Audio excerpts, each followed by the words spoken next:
राधे राधे महाराज जी। महाराज जी, मैंने अपने आप को कभी भी किसी परपुरुष से टच नहीं कराया और ना ही शादी से पहले ना ही आज। महाराज जी, अपने पति के हम अलावा कभी धन्यवाद किसी का देते सोचा हैं, भी नहीं। धन्यवाद देते हैं। ऐसी माई बहनें अगर अपने जीवन को पवित्र रखें तो हमारे समाज का बड़ा मंगल हो जाए। ऐसी माताओं बहनों से जो पुत्र होते हैं वो राष्ट्रभक्त और भगवत भक्त होते हैं। जो बेविचार प्रवृत्ति से युक्त हैं वो ऐसे संतानों को उत्पन्न नहीं कर सकती, उनमें क्षमता नहीं है। ये जो गर्लफ्रेंड बॉयफ्रेंड चला है, गंदी बातें चली है, ये बहुत खतरनाक है। हम मतलब हमारे हृदय शीतल होता है जब कोई कहता है मैं धर्म से चलता हूँ, मैं कभी किसी को इस गंदी बातें नहीं। ये तो एक मतलब आश्चर्य की बात है। नहीं, आज तो बच्चियाँ एक बॉयफ्रेंड, फिर ब्रेकअप, फिर दूसरा बॉयफ्रेंड, फिर ब्रेकअप, फिर तीसरा बॉयफ्रेंड। ये क्या चल रहा है?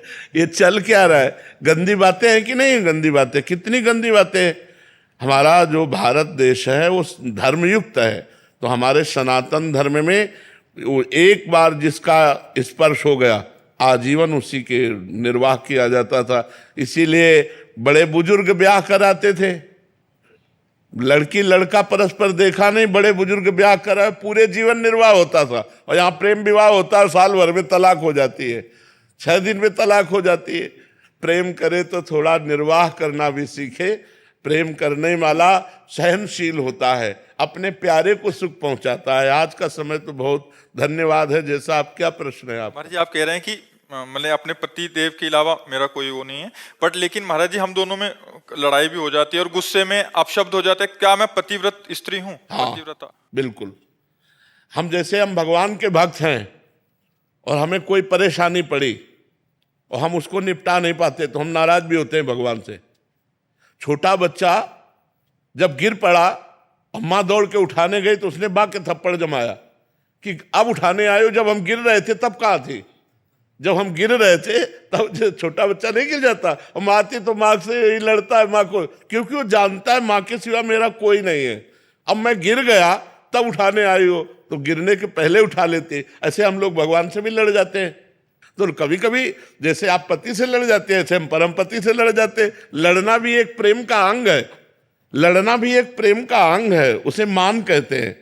पर वो लड़ना ऐसा ना हो कि मतलब बीभत्स रूप न धारण करे, बीभत्स रूप न धारण करे। प्यार और हम आपको प्रणाम करते हैं और धन्यवाद देते हैं कि ऐसे ही जीवन निर्वाह करना चाहिए। हमारा सनातन धर्म इसी की आज्ञा करता है, पर पुरुष स्पर्श का त्याग करके अपने पति में भगवान की भावना रखना। महाराज जी, मैं अपने पति से बहुत प्रेम करती हूँ, लेकिन जब उन्हें किसी काम से दूर जाना पड़ता है तो मैं बहुत विचलित होने लगती हूँ, मानसिक बीमार सी बन जाती हूँ। भगवान के पथ पर रहकर इस प्रेम को कैसे संतुलित करूँ? नहीं, ये नहीं हो सकता। ये ऐसा ही है, जब से तुम बिछुरे पी प्यारे कबहु न पायो चैन, दरस बिन दुखन लागे नैन।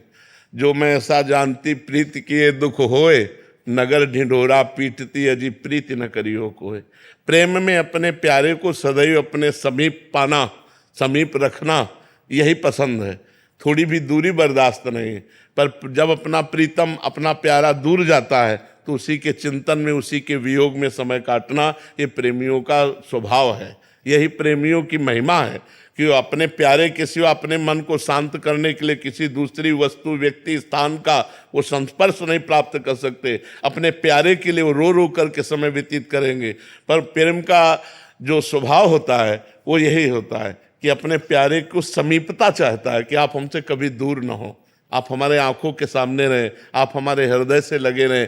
प्रेम ऐसा चाहता है। पर व्यवहार में जाना पड़ता है तो उस समय वो जो वियोग होता है वो सारे पापों को नष्ट करके भगवत प्राप्ति कराने वाला होता है। इसलिए नाम जपना चाहिए और पति का स्मरण करते हुए उस वियोग दुख को सहना चाहिए।